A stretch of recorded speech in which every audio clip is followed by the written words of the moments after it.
God, kiddies! How are you doing out there? This is Brainsmasher, and I'm back for a minute, just for a quick minute, for a collection update. Look, things have been pretty hectic around here, pretty fucking busy, but I've got a beautiful moment here out in the yard, and I wanted to share it with you, my pals, my subscribers. Cheers to y'all. Let's have a beer, talk about some records here for a little bit. Schlencha, cheers. Schlenk ala Marzen. Don't ever pass this beer up if you get a chance to drink it. It's amazing. That's what beer should taste like. So, I've been getting some stuff in, yeah. You know, the usual. So I finally found the battery charger for the camera that I rely upon for my videos. So that's been a great relief. By the way, in the background, should you hear it, I don't know if it's loud enough, new set, I don't know if you noticed, the background is playing Lunar Aurora's Undocked album, because it's good. It's fucking good, boys. So, we got a good looking view, we got a good looking man telling you about some good fucking records. What else could you want out of life?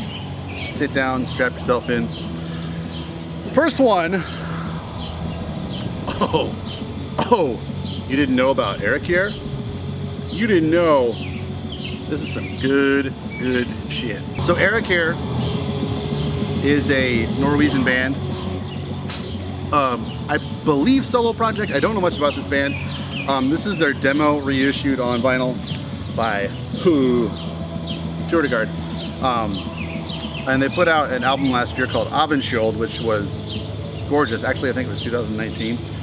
Amazing stuff, really cold, grim, kind of simplistic drum machine kind of black metal. But what I actually really like about this band more than anything is the clean guitar passages, and they're really hypnotic and beautiful and powerful. Great project. Really stoked that my buddy Dave, subscriber #1, sent this to me as a housewarming gift. I'll buy houses all day long if you fucking send me records. Got a lot of records in this one, a couple of CDs.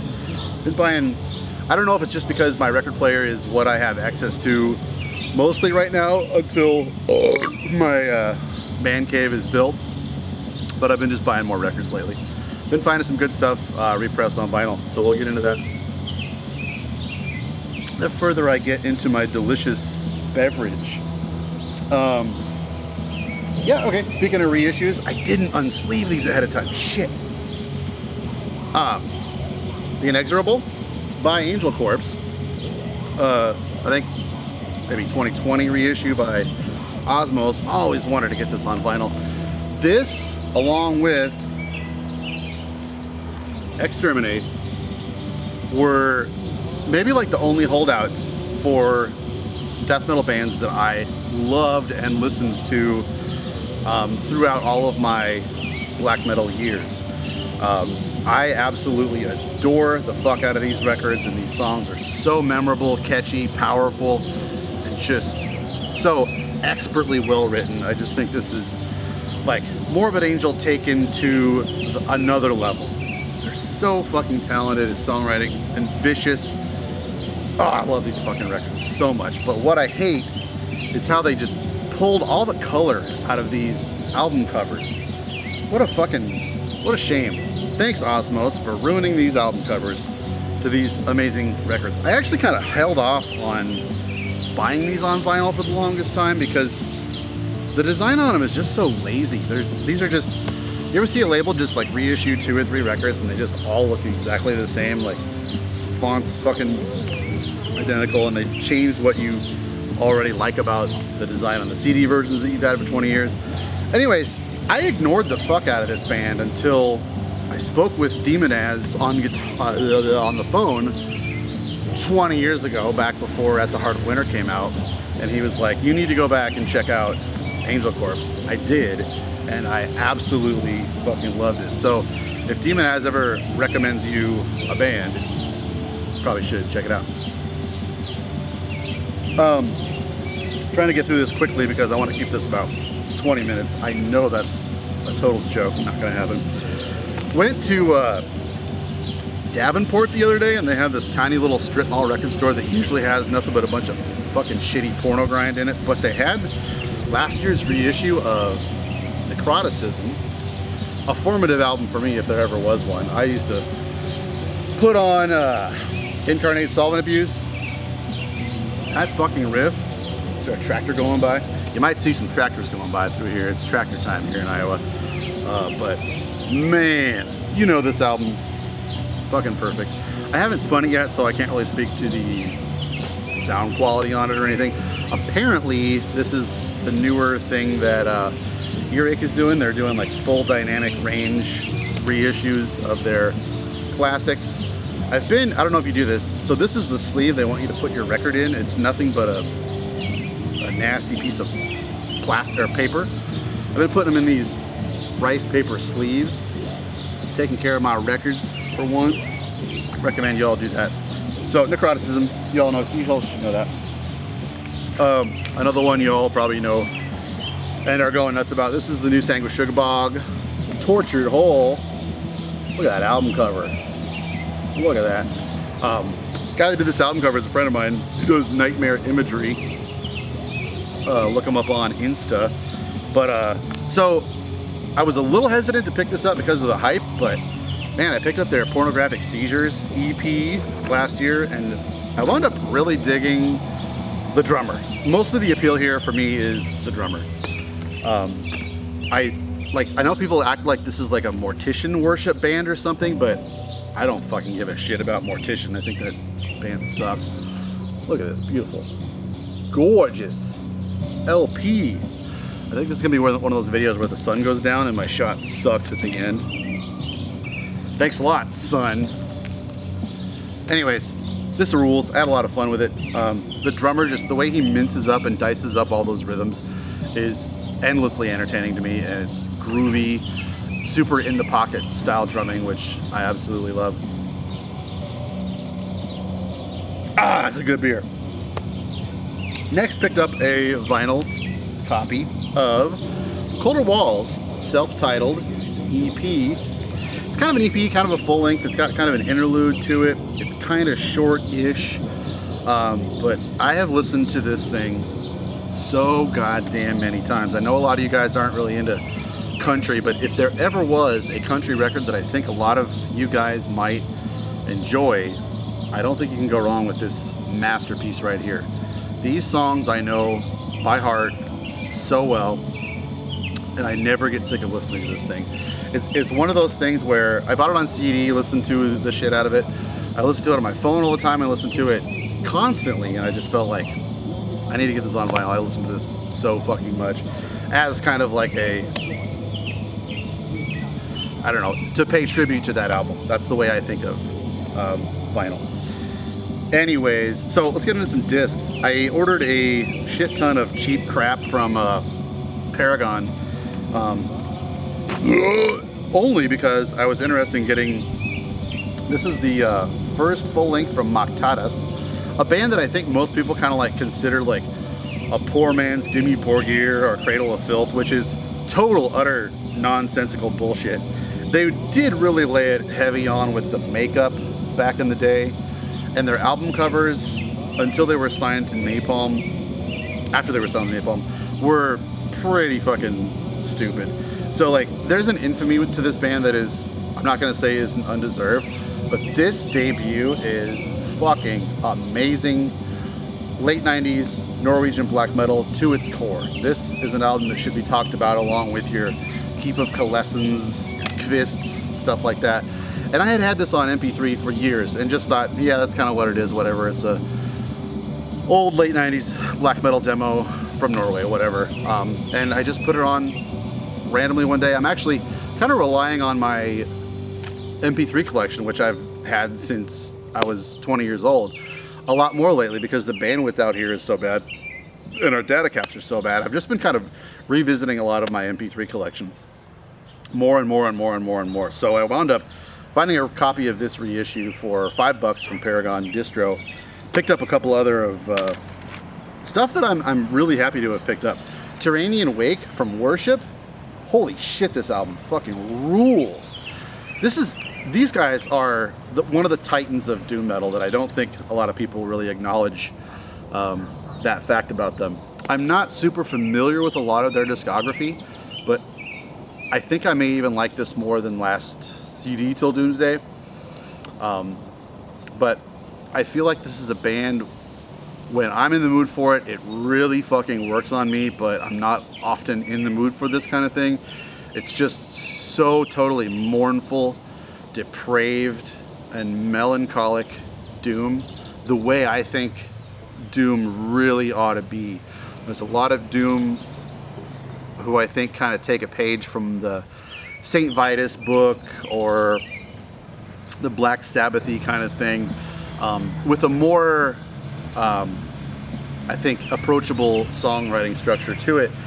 And those bands are all fine, but for me, when Doom really hits the wrist, is when it strikes a nerve for being so mournful and powerful and just depraved sounding.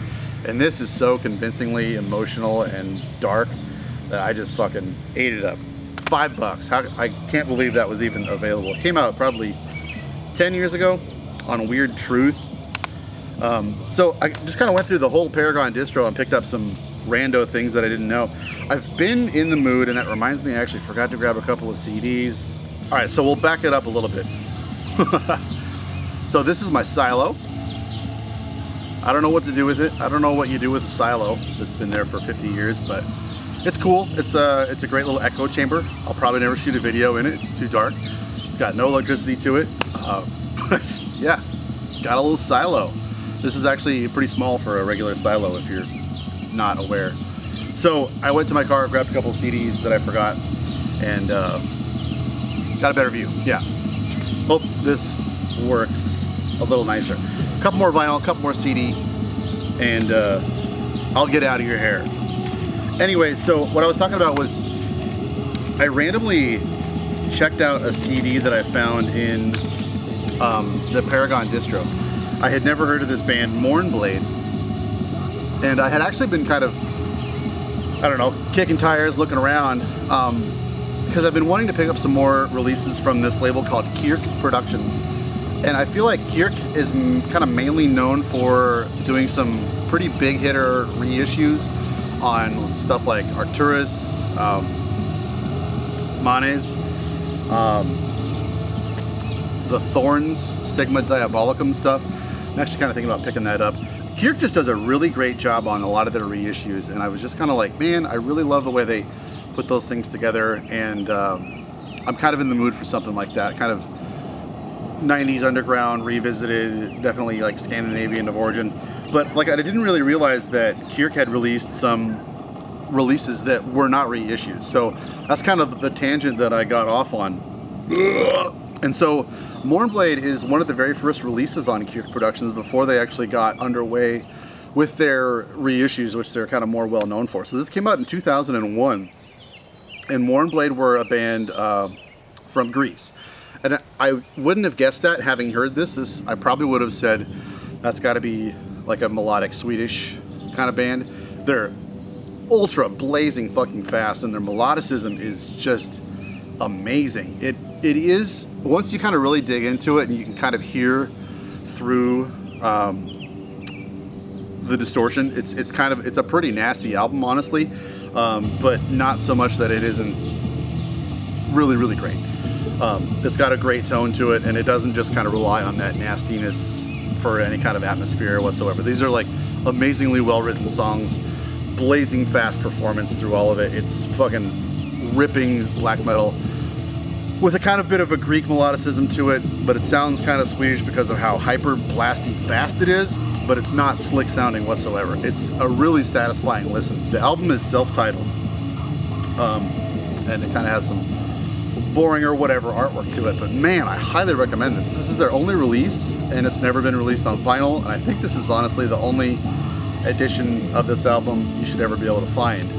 So pick this up. It's not a rarity by any means as far as I know, but it fucking absolutely rips. So I was super surprised by that, and I went into looking more about this band. Mournblade, wound up talking to Ben from Errant, which I was listening to last week. It fucking rules. He was telling me to pick up this Order of the Ebb Hand, which I think is maybe the more well-known project of these two. And I think I had heard of this in the past. So this is another Kirk Productions reissue. It's kind of a reissue, but it was a tiny label, small run, and this is kind of a more well-distributed run, and it has a couple bonus tracks on it. One of them being A Fine Day to Die by Bathory, and also an unreleased track from 1998. So Order of the Ebb Hand, pretty similar, maybe a little bit more nasty. It may have just been like, I got my toes wet on Mournblade, so I liked it a little bit more than this, but I'm definitely going to be giving this many more spins. I listened to it about 4 times in a row or so, and it was ultra satisfying. Quite like this amazing beer, I'm telling you. Schlinkerlaw, Marzen, that's it. So this is great too. So I'm pretty hyped now to like kind of finish out exploring Kirk's discography. They don't have a ton of stuff. I don't think they've been really active for the last couple of years with anything, but there's a couple more releases there that I'm not familiar with that I want to check out. Locusts going on or something? It's crazy out here, out in the woods, man. And this sunset, holy shit. Let's see if I can get you some of this. Look at that.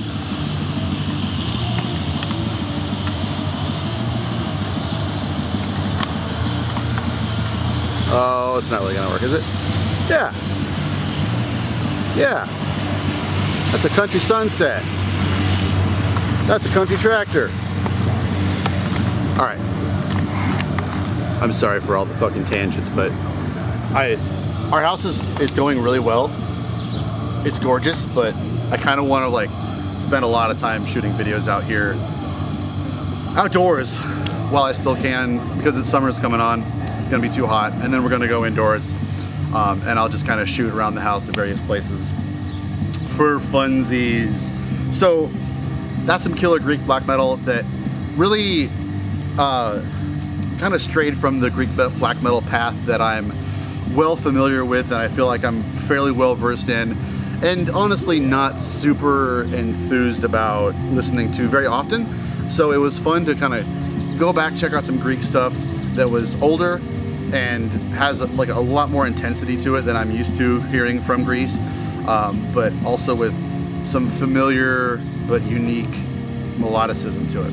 Just killer releases. So thank you, Ben, for recommending this Order of the Ebb Hand.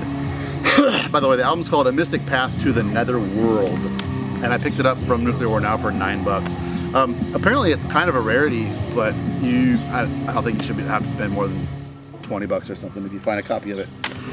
Anyways, also in that record store that usually has nothing but garbage porno ground, I found a couple of juicy goodies. One thing that was actually on my wish list for a long time.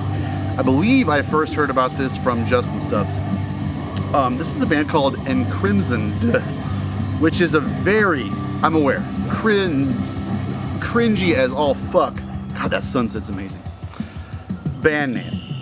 Don't get me wrong, I'm well aware that's just, this should not, it's Encrimson apostrophe D. Like, ugh. Anyways, this is a self-released demo, I guess, on CD, out in 2004 by a band that was short-lived out of Minneapolis. And this is some hyper-melodic stuff. These guys were brilliant. I really wish they would have gone on to do more stuff. Sorry, my phone is giving me notifications, so the Lunar Aurora is getting downgraded. And the best part. So anyways, these guys were super talented. This is a great demo. Just kind of went poof out into thin air. The vocals are pretty fucking cringy, so that was kind of a bother to get through. But this is worth picking up. This is just interesting how many melodies they can fit into a song. Super complex and interesting kind of stuff, but approachable for being so like demo quality.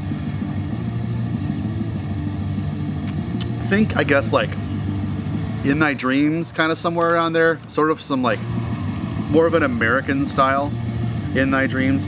Another thing is like, I don't think you would know picking this up that this was like a hyper melodic black metal band. It's it's kind of like Black Death somewhere in there. It's like, yeah, along that ilk. And also picked up, so that was super cheap, and that's been on my wish list for a long time, and I was actually pretty close to spending like €3 or €4 getting it from someone in Greece, which is weird because it's an American band, but you don't really find copies of it on Discogs anyways, for any American sellers. Also, this caught my eye, and I was just kind of shocked to find this in the used bin for $5. This is Crabathor's, what was it again? Orthodox. So I remember seeing ads for this for years and years and years in Pit magazines. It seemed like years. It's honestly probably like 1 year or so. Fucking brutal death metal. I've always loved Lies. Never had a copy of Cool Mortification, but that album is fucking absolute fucking blow the roof off you. This is maybe kind of their attempt at being groove-oriented, 90s kind of something or other. I don't really know what's with the change in style, but I think this is kind of where a lot of fans were lost with them. And when a lot of bands do something like this, I think a lot of us are kind of like, yeah, nah, I'm good. Like, think Grave, Hating Life, that kind of thing. This is not anywhere near that bad, but it's along those lines where I think a lot of those bands were expected to kind of play more chunky, jumpy kind of riffs or something to kind of make it out of the early 90s into the late 90s. But this is not cringy whatsoever. I actually really enjoyed this, and I don't know if I had ever heard it before, so I was pretty happy to be able to pick up a copy of that for cheap as all fuck, $5, can't really beat that. Drummer's name is Skull. How can you go wrong with that shit, man? So yeah, that's some good stuff. Got another Kirk Productions in.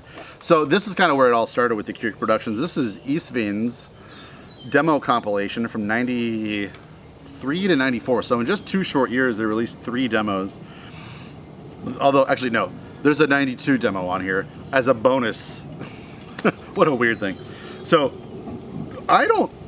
it's probably been 15 years since I listened to Dark Waters Stir, and I maybe only listened to it 2 or 3 times before that. So I might as well just say I'm completely unfamiliar with Dark Waters Stir at this point. And I know I'm kind of missing out on kind of an unheralded classic in a way, but I kind of wanted to, I'm kind of kicking tires, I guess, on getting a copy of that. I'm not sure if I want to get a reissue or an original or whatnot. So I just kind of thought, you know what, let's just start out from the demos and work my way through this band's discography and get myself familiar with them. And I'm really glad I did pick this up. This is killer stuff, and I'm pretty stoked to pick up a copy of Dark Waters Stir. So this is all 3 of their demos. Usually with this kind of thing, especially out of Scandinavia, you get something that just sounds really tired, really just uninspired, and maybe the fidelity is just too raw or difficult to actually listen to. That's not at all the case here. These guys are really interesting songwriters for being so young back in 92, 93, and 94. And another thing that I kind of am annoyed with a lot of these kind of releases is that like all the demos kind of just run into one another and sound all alike one another. But you can really see or hear a progression of this band as you go through the demos on this thing, and it's interesting to hear their development. And they had some very original ideas from the get-go here. So I would be surprised if Dark Waters Stir isn't all of this and even more. So if you want to send me a copy of Dark Waters Stir, you're more than welcome to. I'll give you a smooch or something through the email. But yeah, that was really good. Glad I picked that up. This is another one of those things that I used to own, got rid of for some reason, and I've just kind of, that's always stuck in my craw that I got rid of it and always wanted to get it back. This is, ever heard of a little band called Beth Zeta from Norway? Kind of a technical, God, how do you, it's really hard to pigeonhole these guys. I think maybe just kind of sticking with the zoom out of dark metal might be the most fitting or apt pigeonhole to put these guys in, but they were somewhat technical, but not in a way that is intense really. It has a nice flow to it, and there's actually a lot of flute playing going on throughout all of it, which I think in most cases, most people would say that's where I'm out. But this is a really, really interesting band writing some totally unique songs in a time period where I don't think anybody gave a shit about this kind of thing. They did 2 full lengths, which are brilliant. I love those albums to death. 9 Worlds and the other one's escaping me. This is called Prelude to 9 Worlds, and yes, it's a shaped CD. Have you ever seen one of these kiddos?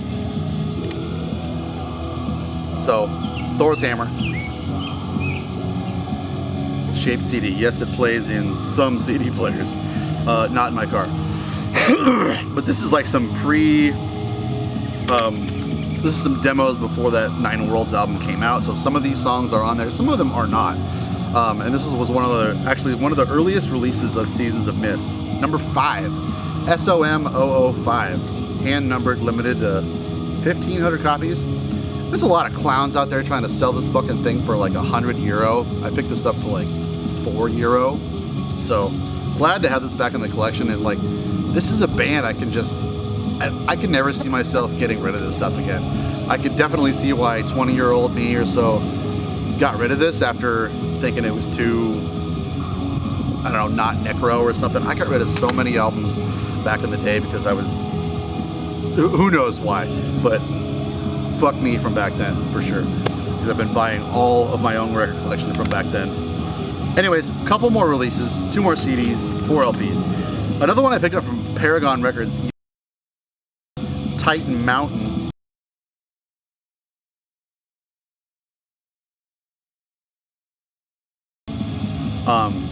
And this is an interesting release. I think most people would say this is absolute clown shit. And you're really missing out on the point of a lot of this stuff if you're gonna dismiss interesting, unique artists for experimenting with their ideas and maybe not always following through with them the way that everyone else does. And that's why my work and Arcane Archivist's work is what I'm most motivated to do, because it brings light to the artists that weren't super successful but maybe had ideas that are worth considering in the past. So like, giving that as a preface, this is a guy maybe trying way too hard to do something he wasn't necessarily capable of pulling off, but his ambition and his ideas were so elaborate and his practice was so elaborate that this is such an interesting thing to dive into. So the guy was just obsessed with Emperor's Anthems to the Welkin at Dusk. I'm sure all of their discography. So he wanted to make orchestral, symphonic black metal in the Nordic style. I think this guy was from Russia. And this issue came out on Hell Is Here Productions. I'm not sure what year. I'm not sure. Okay, 99 is when this came out. The album is called Above Fangs of Majestic Stone Titans. Now I know there's a lot of like cringy fucking things going on here, but I really found this utterly fascinating. It's not satisfying in a way that a lot of other black metal records are. I won't lie to you there, but it's interesting. It's an artifact of time, and it is like, if this were better executed by maybe a full orchestra or somebody that had a lot of ability to digitally recreate a lot of these elements that he wrote for this album, it would be an absolute grandiose masterpiece. So to dismiss an artist for their execution being maybe a little bit off or not so savory as a lot of other albums that you already love, I already lost the beginning of that sentence, so I'm kind of missing the whole point here. But to dismiss an artist like that for just those things, you're really missing out on a lot of great stuff. Titan Mountain, cheers to that. Weird shit. So this is an album I kind of wanted to like, but didn't like as much as I had thought. Necronomicon, this is their debut from '86. Self-titled, I want to say. So I have been told that this is pretty much like, if you like destruction, you're gonna love this, and I can pretty much tell that from the cover, being that this is a German thrash metal band. But there's just a lot of fucking around going on in these songs, and not just straight up headbanging thrash like I expected, and like I love that Destruction does, and tons of other German thrash bands do.